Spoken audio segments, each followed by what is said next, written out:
Hey, how's it going? This is Jocelyn Hillam, the host of the Meliora Mentor podcast. Meliora means better in Latin, and I want to help you find better through shifting your mindset to become a better mom, to find better through pregnancy, through losing that baby weight, and this month we are talking about our marriage. It's actually really fun because this year I'm actually celebrating my 10-year anniversary with my husband for our marriage. And since our anniversary is very soon, I thought it would be fun to talk about 10 things that I've learned over the last 10 years of marriage. They might be tips that can help you in your marriage. Thanks for joining in. Hi, I'm Jocelyn, the host of the Meliora Mentor podcast. Meliora means better in Latin. I encourage better thoughts for a better you and a better life through taking small steps in thought and action. I help pregnant women and mothers to find positivity in their season of life through changing their thoughts to work for them and not against them. I help mothers find the small, doable steps without making drastic changes to their everyday life, and I can help you. Thanks for joining. So, as most of you know, marriage comes with its ups and downs. Whenever you combine two people who have different upbringings, even if it's like within the same religion, as long as they're from two different families, you have chance for two different things to happen. There's a lot of differences that can occur. Maybe your husband's a night owl, but you prefer to be a morning person. Maybe one of you is more clean than the other, and so on and so forth. There are so many differences and things that can come up after we've been married and make it a little rocky or seem bumpy. But I've learned I've learned more than 10 things, but I'm going to share 10 things that have stood out to me that I've learned over the last 10 years, specifically with strengthening my marriage and keeping our marriage strong and going in the way that we want it to go. We want our marriage to get stronger over time, not weaker. Both my husband and I, and we've had to work through some hard things. We've had some ups and downs and some difficulties, like everyone has, but we're trying to do it. So let me share with you these things that I've learned. I did not put these in order of importance, so they're just kind of random points that came to me, and they're not really in an order of importance, but just things that come. And as you listen, try and think of or be open to the ones that resonate with you, that your thoughts keep getting drawn back to maybe try and implement in your marriage. So the first one I wrote down was to not share with others what upsets me. So to put that a little bit more in understandable terms, it's to not gossip about your marriage or about your husband with your mom, with your sisters, with your friends. Because if you tell other people what is really irritating you about your husband all the time, it's going to drive a wedge. And those people are probably going to support you and maybe even want that wedge to go deeper.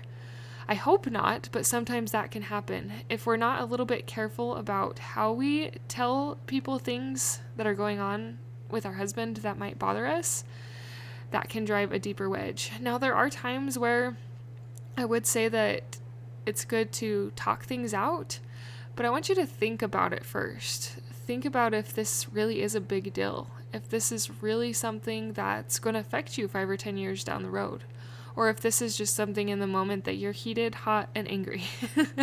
And yeah, something that doesn't necessarily need gossiped about or spread.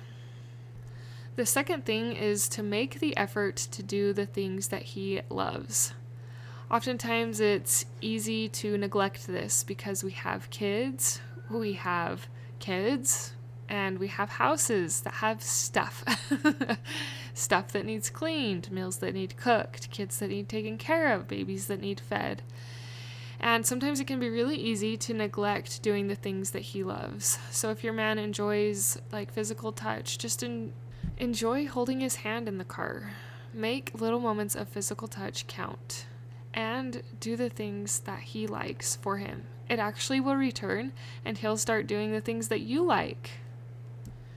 Next is to do your best not to let your mind wander when he goes somewhere and you don't hear from him for a while.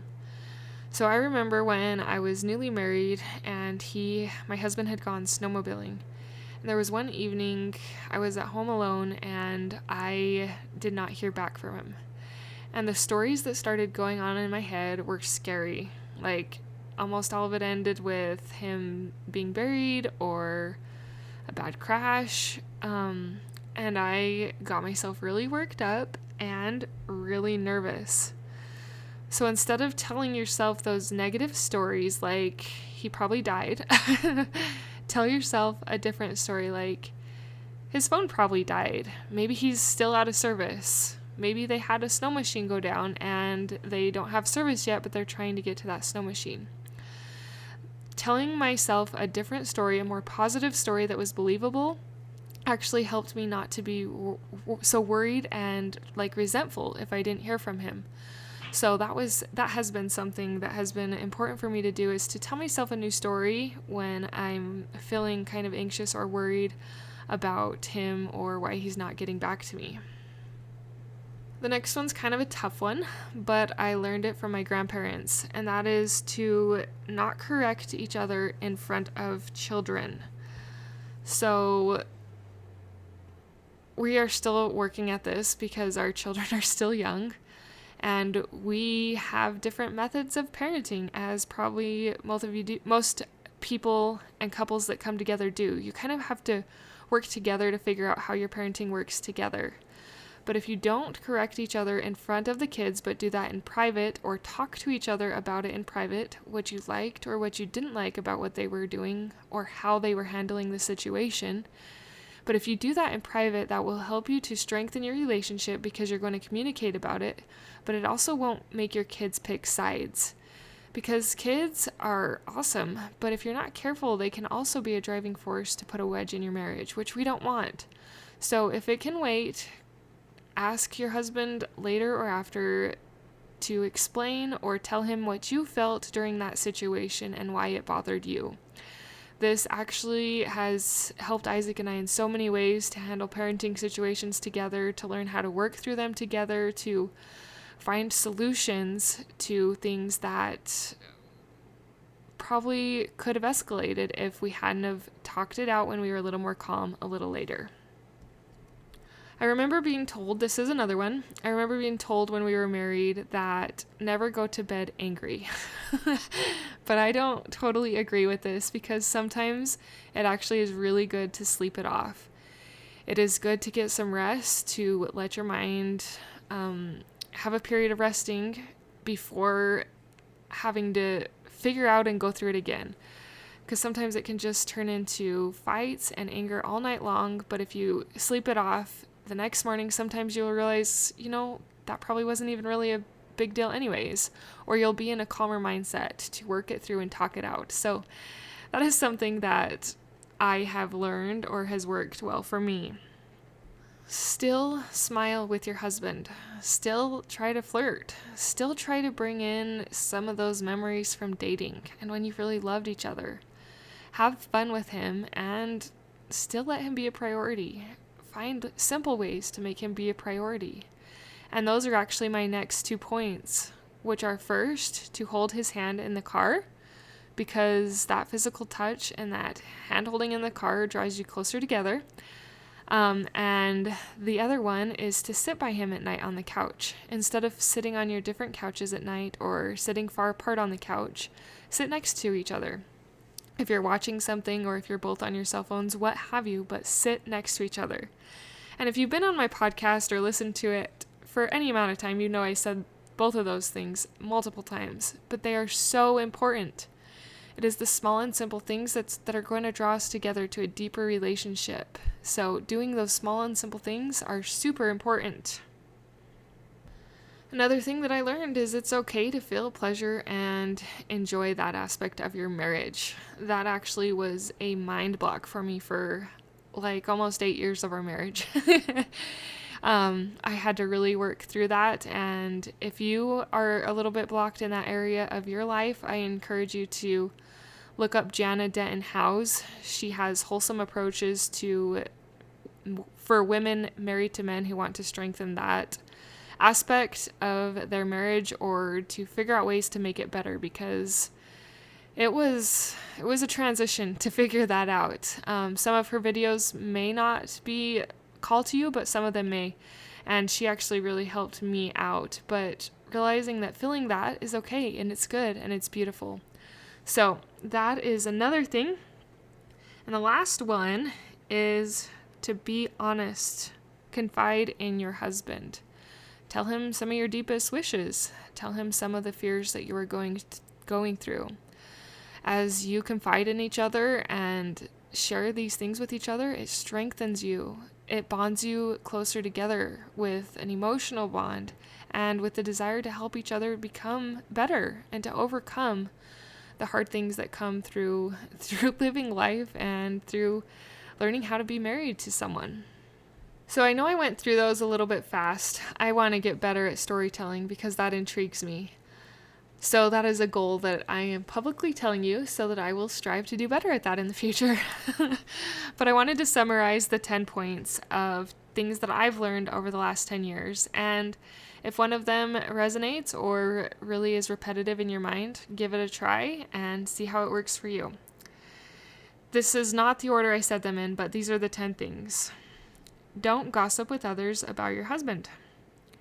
Make the effort to do the things that he loves.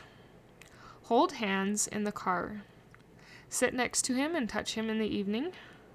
Touch his leg or be touching when you sit by each other. It's okay to feel pleasure. Tell a new story when your mind starts to wander when you're worried. A more positive story. Don't correct each other in front of your children. We could do a whole podcast episode on that. In fact, I probably will one day. That's a good idea. Smile, flirt, have fun. Remember the dating times and enjoy moments with your husband. Sometimes when you're angry, sleeping it off actually can be a good thing. And for the last one, be honest and confide in him. I hope that some of these will enlighten your mind and give you desire to strengthen your marriage, to work through things that might be a little hard, and to be stronger through it. I am rooting you on and I am cheering for you. I know that this life and working through and in a marriage cannot always be easy. It has difficult times and difficult things, but I know that as you do these small and simple things, or just focused on one or two small and simple things, over time your marriage will strengthen. If you need help in motherhood, if you need help in losing baby weight, in pregnancy, or even in your marriage, I do coaching. I offer coaching. My coaching is flexible because it's only 10 minutes at a time, one for 5 weeks. But this allows me to share and support you in doing the small and simple things and small and simple tools that you can easily implement that will actually help you to move forward. And then I hold you accountable. That's why it's 5 weeks long, 10 minutes of 5 weeks, because I hold you accountable to follow through and to do some of the small and simple things that I teach you and share with you. So if that interests you, please email me at meliorammentor@gmail.com. The email is in the show notes, and I would love to help you out. I would love to give you the information and help you to find Meliora, help you to find that better life, because I have found Meliora through changing my thoughts, through using mindset and simple shifts and thought and action to work for me. And I know it can work for you because I have worked with clients and it's working for them. So send me a message. I'm working on getting like the calendaring thing all set up, but right now if you just email me, that will be the best way to do that. Keep up the good work. You're doing amazing, Mama. Thank you for being a part of the Meliora Mentor podcast, for listening, for sharing, and for most of all, applying these tools into your own life to improve your own happiness so that you can find your own better thoughts for a better you and a better life through taking small steps in thought or action to reach your goal. If you are one of those individuals who have an inner desire but are having a difficult time making progress in your goals, I can help you find the small, doable steps without drastic changes to your everyday life. Reach out, let's connect, and let's see you move forward. My name is Jocelyn, and I thank you for listening. Until next time.